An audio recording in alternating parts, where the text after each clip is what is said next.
រិត្រីសួស្តីមិត្តអ្នកសិក្សាគណិតជាទីស្រឡាញ់រាប់អាននៅរាត្រីកាលដ៏សែនមនោរម្យនេះខ្ញុំបាទសេរីយុកោមេកិត្តិយសលើកយកធរណីមាត្រ31មកបង្ហាញលំហាត់ទី3គេមានត្រីកោណ2មុំត្រីកោណនេះដែលមានមុំ40មុំ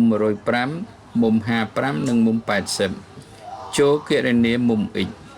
ជាងដើម្បីរកមុំ x ឃើញយើងត្រូវរកមុំខាងនេះសិនមុំនេះឧទាហរណ៍មុំ y ចុះ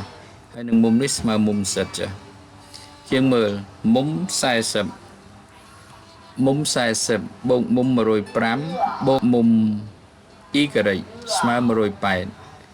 ហេតុអីបានថា108វាជាផលបូកមុំក្នុងអញ្ចឹងនាំឲ្យយើងទាញបានមុំ y ស្មើ108ដកឲ្យ40បូក105 40បូក105ស្មើ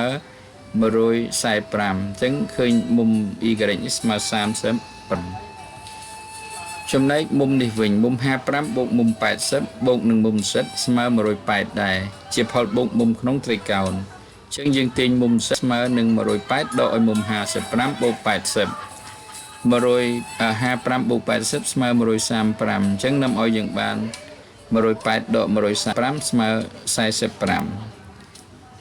មុំ y ឃើញ35មុំ70ឃើញ45អញ្ចឹងយើងអាចរកមុំនេះឃើញ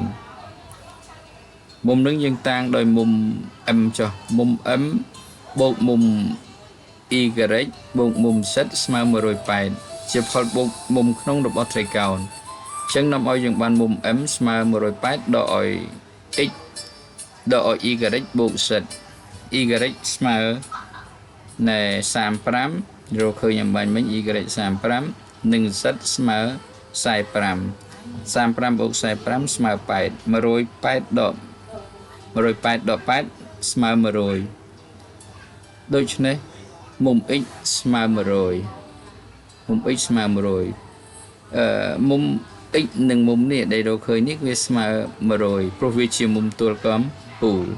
ធ្វើការពេលថ្ងៃដើម្បីចិញ្ចឹមគ្រួសារ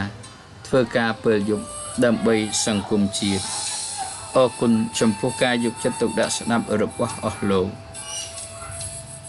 រាត្រីសួស្តីសូមជម្រាបលា